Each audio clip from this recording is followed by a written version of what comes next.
Oi, aí, vestibulindos, tudo bem com vocês? Eu espero que sim. Hoje eu vim aqui para falar sobre a prova da ETEC do segundo semestre de 2018.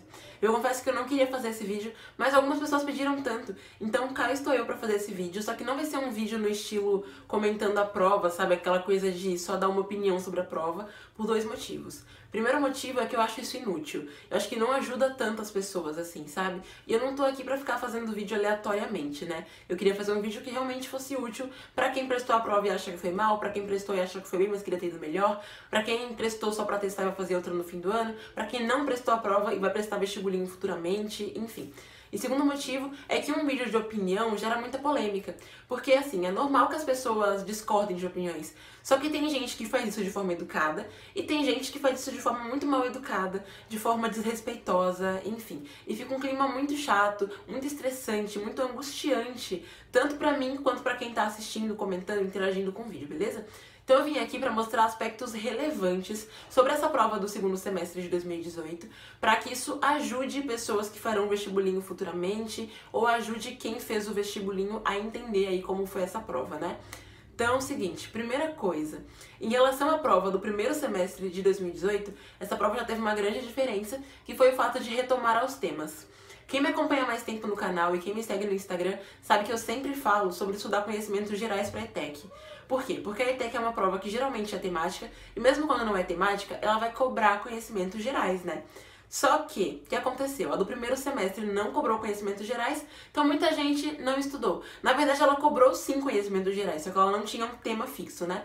Só que aí muita gente entendeu como, não tem conhecimentos gerais, e não estudou. Daí essa veio com um tema super atual, que é um tema de conhecimentos gerais, e bastante gente não sabia disso, porque tinha deixado de lado, entrou por um ouvido e saiu pelo outro, a minha recomendação de estudar conhecimentos gerais. Então foi uma prova temática, isso facilita para quem estudou os temas, né, de conhecimentos gerais, para quem está atento ao que está acontecendo ao redor, e isso prejudica um pouco as pessoas que não estão tão atentas assim, tá bom?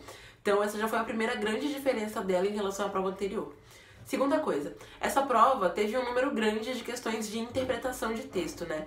A gente sabe que no vestibulinho, geralmente a gente tem que ter o conhecimento ali que vai ser exigido e conhecimento de interpretação de textos. E essa prova, a gente teve várias questões que eram puramente de interpretação de textos, né? Diferente da prova do primeiro semestre, que a gente tinha questões que eram de interpretação, mas dependiam muito mais de um conhecimento mais aprofundado. E aí entramos no terceiro ponto, que essa prova ela era mais superficial na exigência de conteúdos do que a prova anterior. Então pessoas que focaram só em um conteúdo e ficaram estudando aquilo muito aprofundadamente e não estudaram os outros conteúdos, podem ter se dado mal. Por quê? Porque essa prova ela exigia um conhecimento mais basal, só que de assuntos assim, inclusive muitos tópicos da checklist.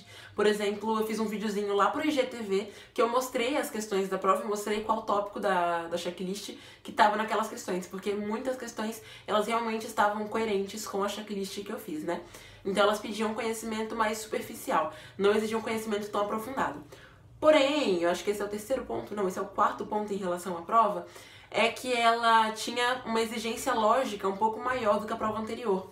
A prova anterior era isso, acabou, tinha lá os números, faça a conta. Essa prova ela pedia um raciocíniozinho assim, mais elaborado para as questões de exatas, né? Então ela exigia que você refletisse um pouquinho sobre as questões. Além disso, ela teve pegadinhas. E acho que teve uma questão de química que era uma pegadinha, bem pegadinha mesmo, nessa prova. Assim, pegadinha para quem não tinha estudado esse tópico da questão, que por sinal é um dos tópicos que está na checklist também. Sexto ponto em relação a essa prova, né? Uma coisa que eu achei muito curiosa nessa prova, na verdade, foi que ela tinha questão que dependia de outra, pra você responder. Assim, geralmente o vestibulinho coloca até um texto para 2, 3 questões. Só que as questões, elas pegam aspectos diferentes daquele texto.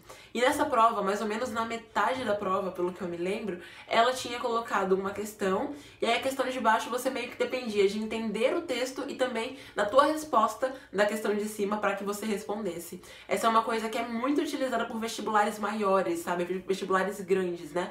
Pra ingressar na faculdade.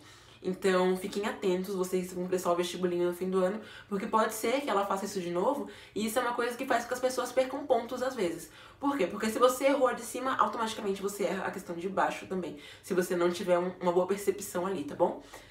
Sétimo ponto dessa prova. Essa prova, ela tinha textos mais longos, pelo que eu percebi. Eu ainda não coloquei as duas provas lado a lado, né, pra ver. Só que, pelo que eu me recordo da prova do primeiro semestre, a prova do segundo semestre tinha textos mais longos. O que significa isso? Que você tem que ter técnica de leitura e de interpretação pra conseguir responder a prova no tempo. Muita gente pode ter perdido o tempo da prova pelo fato dos textos serem longos. A oitava coisa que eu percebi nessa prova também está associada ao fato dela ter cobrado os conteúdos de um jeito mais superficial do que a prova anterior, né? É o fato de que, apesar de ter que ter um raciocínio melhor ali nas questões de exatas, eram cálculos um pouco mais simples e ela deu algumas fórmulas. A do primeiro semestre também deu algumas fórmulas, mas essa deu algumas fórmulas que realmente são importantes. Só que se a pessoa não soubesse o raciocínio para aplicar aquela fórmula, ela não ia conseguir fazer.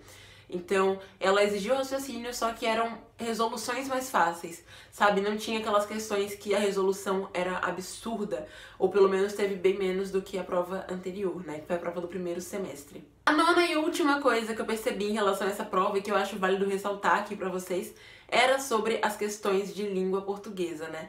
Então, as questões de português nessa prova não estavam naquele padrão de só questões interpretativas. A gente tinha questões de português que cobravam conhecimento de gramática, cobravam charge, interpretação de charge, sabe?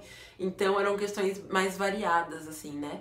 Por isso, estudem português, não achem que é fácil e que não precisa estudar, porque muita gente se ferra por conta disso. Aí, uma coisa bônus que eu reparei aqui. Essa prova também tinha questões que a gente podia resolver por regra de 3, tá bom? Então, ó, dica de miga, estudem regra de 3, porque esse é um padrão que nunca se perdeu no vestibulinho da ETEC. De todas as provas que eu já analisei, regra de 3 cai em absolutamente todas elas, do vestibulinho, claro. Então, pratique regra de 3, tá bom? Pra que você consiga ter um bom resultado. E bom, então era isso nesse vídeo de hoje. Espero não ter te decepcionado por não falar aqui se eu achei fácil ou se eu achei difícil, porque, novamente dizendo, minha ideia não é um vídeo polêmico. Então é isso, um beijo, bons estudos, espero que você tenha conseguido a sua vaga e a gente se vê no próximo vídeo. Tchau!